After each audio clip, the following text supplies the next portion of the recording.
नमस्कार। The truth के इस अंक में मैं प्रीति पांडे अपने सभी दर्शकों का बहुत स्वागत करती हूँ। आज हम बात करेंगे संसद के बजट सत्र की। जैसा कि आपको ज्ञात है, आज संसद का बजट सत्र 4 अप्रैल को अनिश्चित काल के लिए स्थगित हो गया है। इस सत्र में यूं तो बहुत से मुद्दे छाए रहे, चाहे अमेरिका से भारतीयों को डिपोर्ट करने का मुद्दा हो या ऐसे ही मिलते जुलते दूसरे मामले, टैरिफ वॉर या कुछ और, बहुत कुछ, हिंदू मुसलमान जैसे बहुत सारे विषय। लेकिन मैं बात इन किसी भी विषयों की नहीं करने वाली हूँ। वक्फ संशोधन बिल इस सत्र में सबसे ज्यादा छाया रहा, ये आप भी जानते हैं, हम भी जानते हैं, उसकी भी चर्चा नहीं होगी। आज चर्चा उस विषय की होगी जिसे संसद के स्थगित होने के बाद कांग्रेस पार्टी ने एक प्रेस कॉन्फ्रेंस करके जनता के बीच एक तस्वीर पेश करने की कोशिश की कि संसद के सत्र में दरअसल हो क्या रहा है। उसी के बारे में बात करेंगे और समझने की कोशिश करेंगे कि जो बात कांग्रेस पार्टी कर रही है उसमें कितना वजन है। आज संसद में हुआ ये कि जब लोकसभा की कार्रवाई शुरू हुई तो सोनिया गांधी को लेकर के, जो कांग्रेस की पूर्व अध्यक्ष रही हैं, पार्टी का वरिष्ठ चेहरा है, राज्यसभा से सांसद हैं, उन्हें लेकर के एक बात रखी गई कि वक्फ को लेकर के सोनिया गांधी ने कुछ आपत्तिजनक कहा है।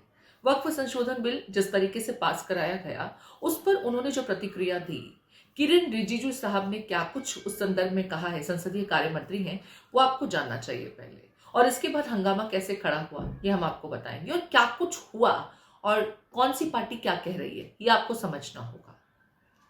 पहले किरण रिजिजू साहब को सुन लेते हैं। देखिए, सोनिया गांधी जी बहुत वरिष्ठ नेता है और हम लोग निजी तौर पर मैं कोई टिप्पणी नहीं करना चाहता हूँ। एक बयान था कि कल पार्लियामेंट में कांग्रेस का पार्लियामेंट्री पार्टी का बैठक के दौरान एक स्टेटमेंट जारी हुआ था कि ये जो बिल है वो जबरदस्ती पास किया गया, बुलडोज किया है।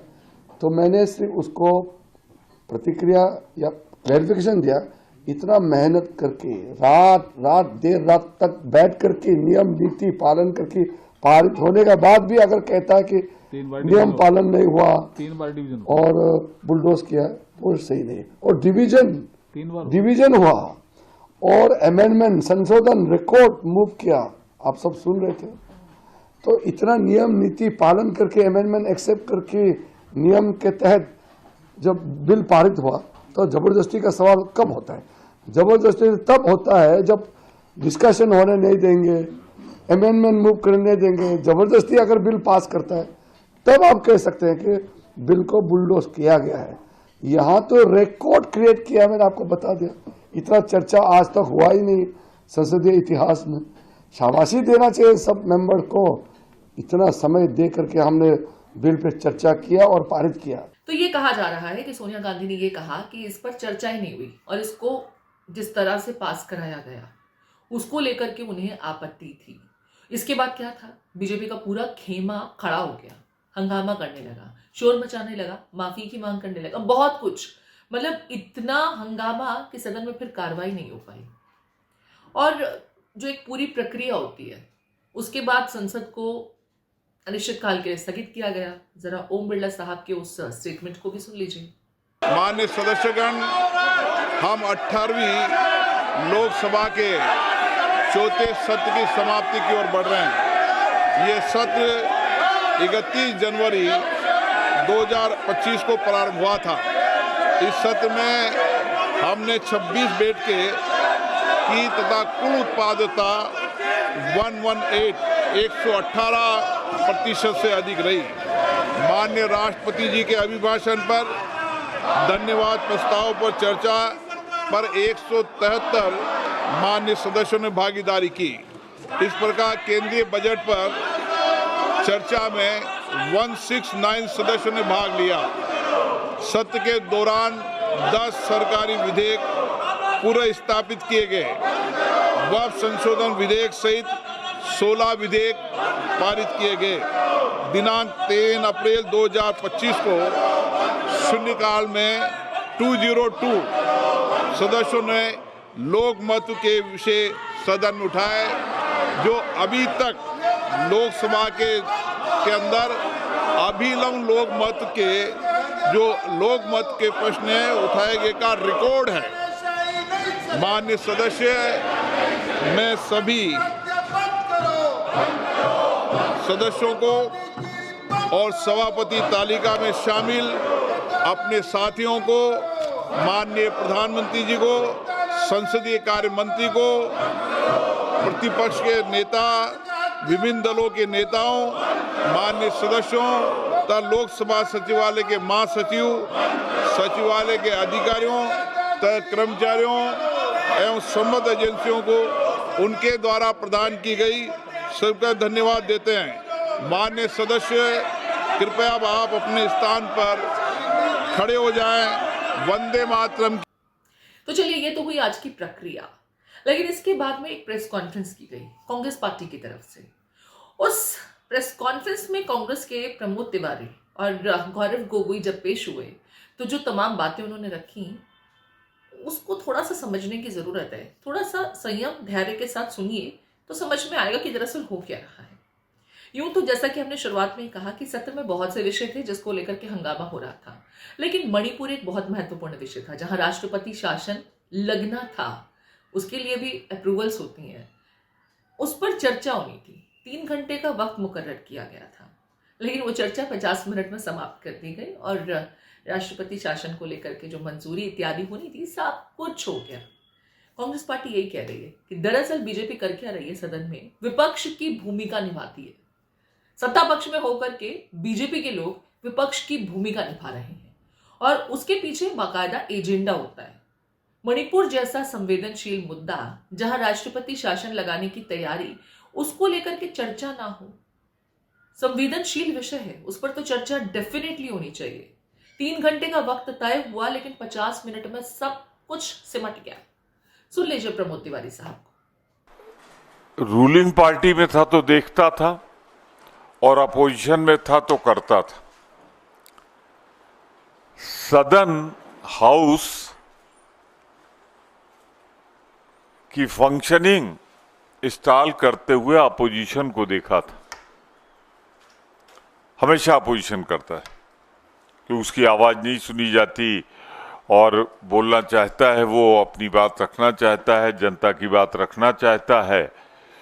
तो डिस्टर्बेंस जो होता है हाउस का, मैं जो बात कह रहा हूं उसे क्लियर कर रहा हूं, जो डिस्टर्बेंस होता रहा है अभी तक since Inception of the democracy, वो अपोजिशन की तरफ से होता है।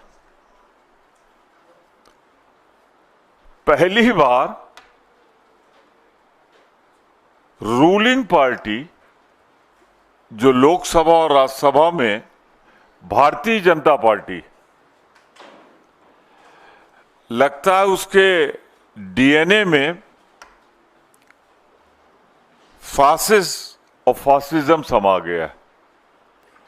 तो कल 4:15 बजे तक आपको जगाया गया, हम लोगों को जगाया गया। हमारे एलओपी ऑन रिकॉर्ड हैं कि भाई इस पे मणिपुर बहुत महत्वपूर्ण जगह है जहां पिछले सालों से, कई दिनों से अनप्रेसिडेंटेड वायलेंस है। सड़कों पे बलात्कार, हत्याएं। तो इस पर विस्तार से जब आप प्रेसिडेंट रूल लगाने जा रहे हैं तो चर्चा होनी चाहिए। और मैं आपके लिए एक फैक्ट दे दूं कि हमारे यहाँ 3 घंटे इस पर चर्चा अलॉटेड थी, 3 आवर्स मणिपुर पे, प्रेसिडेंट रूल पे। तो आप कहेंगे कि अगर 50 मिनट में सिमट गया तो क्या है, 50 मिनट में चर्चा कंप्लीट हो गई? नहीं, ये बहुत संवेदनशील विषय था जिस पर विस्तार से चर्चा होनी चाहिए थी। अगर वक्फ संशोधन बिल को लेकर के देर रात तक चर्चा हो सकती है, जिसके लिए बाकायदा एक प्रोसीजर होता है, उसके लिए भी प्रक्रिया से ही समय बढ़ाया जाता है। प्रमोद तिवारी साहब उसका भी जिक्र कर रहे हैं, पहले उसको भी सुनिए वो क्या कह रहे हैं, क्या कुछ बता रहे हैं। पुराने सांसद हैं, कई सालों से सांसद बने चले आ रहे हैं, सुनिए वो क्या बता रहे हैं नियमों के बारे में। कि भाई इस पे मणिपुर बहुत महत्वपूर्ण जगह है जहां पिछले सालों से, कई दिनों से अनप्रेसिडेंटेड वायलेंस है। सड़कों पे बलात्कार, हत्याएं। तो इस पर विस्तार से जब आप प्रेसिडेंट रूल लगाने जा रहे हैं तो चर्चा होनी चाहिए।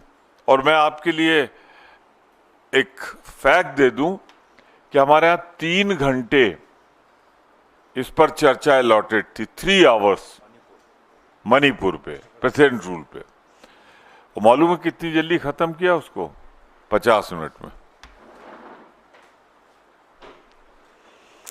तो मतलब कल रात जगह इसीलिए हुआ कि आज डिस्टर्ब किया जाए हाउस को और सैनिटाइज किया जाए। तो देखिए, ऐसा तो कुछ हुआ नहीं, जैसा कि ये बता रहे हैं कि इस तरीके से सारी चीजें हुई। तो किससे बचना चाह रही थी सरकार? वक्त के लिए इतना समय, मणिपुर के लिए समय ही नहीं, मणिपुर को 50 मिनट में सिमटा दिया। अब स्ट्रैटेजी क्या थी? स्ट्रैटेजी ये थी कि सोनिया गांधी को लेकर के सदन में हंगामा खड़ा कर दो। और जाहिर है, सोनिया गांधी को लेकर के जब हंगामा खड़ा होगा तो दूसरा खेमा भी शांत नहीं बैठेगा, वो कहेगा हमें भी अपनी बात रखने का वक्त दीजिए। लेकिन यहां ये आपको जानना चाहिए कि सोनिया गांधी ने ये संसद के अंदर, मतलब जो सदन होते हैं वहां पर ये बात नहीं रखी थी। वो राज्यसभा की सांसद जरूर हैं, लेकिन जो अपनी उनकी बैठक चल रही थी संसद के परिसर में ही, वहां पर ये बात रखी गई थी। सुनिए जरा। और एक नियम कहता है कि दूसरे सदन का अगर कोई व्यक्ति है, उसको लेकर के कोई बात रखनी है तो उसी सदन में रखिए, क्योंकि वो व्यक्ति दूसरे सदन में आकर के अपने आप को डिफेंड करने के लिए मौजूद नहीं है। लेकिन लोकसभा में मुद्दा उठाया गया, क्योंकि करना क्या था? मणिपुर जैसे संवेदनशील मुद्दे पर चर्चा न करना। सुनिए प्रमोद तिवारी साहब क्या कुछ बता रहे हैं। जहां 2 हाउसेस होते हैं, वहां एक हाउस में दूसरे हाउस की रूल है, कोई ट्रेडिशन ही नहीं है, रूल है। ये रूल है जो मैं कोट कर रहा हूं। वहां के सदस्यों का जिक्र नहीं होता, उनके बारे में कोई आरोप नहीं लगता, खास तौर से क्योंकि वो वहां उपस्थित नहीं होते हैं अपने को डिफेंड करने के लिए, अपनी बात कहने के लिए। तो इसलिए ये रूल है। कांग्रेस इस विषय को लेकर के लगातार शुरू से आवाज उठाती रही कि मणिपुर जैसे मुद्दे पर जहां हिंसा लगातार हो रही है, लाख कोशिशों के बावजूद स्थितियां सामान्य नहीं हो रही, उसको लेकर के चर्चा मात्र 50 मिनट में सिमट जाए और वक्फ संशोधन बिल को लेकर के मैराथन चर्चा का दौर चले, देर रात तक वोटिंग हो, लोग क्वेश्चन करेंगे। लेकिन ये ध्यान हटाने की पूरी कवायद थी और उसमें बीजेपी कामयाब भी हुई, ऐसा कांग्रेस के खेमे के लोगों का कहना है। आप इस पूरे विषय को किस तरीके से देखते हैं? कांग्रेस जो तस्वीर पेश कर रही है उससे आप कितना इत्तेफाक रखते हैं? और जो सोनिया गांधी को लेकर के कहानी पूरी रखी गई कि सोनिया गांधी ने ये कहा, जबकि इतनी लंबी चर्चा हुई और फिर ये कहना कि चर्चा हुई नहीं, कौन सा खेमा ज्यादा मजबूत आरोपों के साथ अपनी बात आपको कम्युनिकेट कर रहा है? आपके कमेंट्स का इंतजार रहेगा।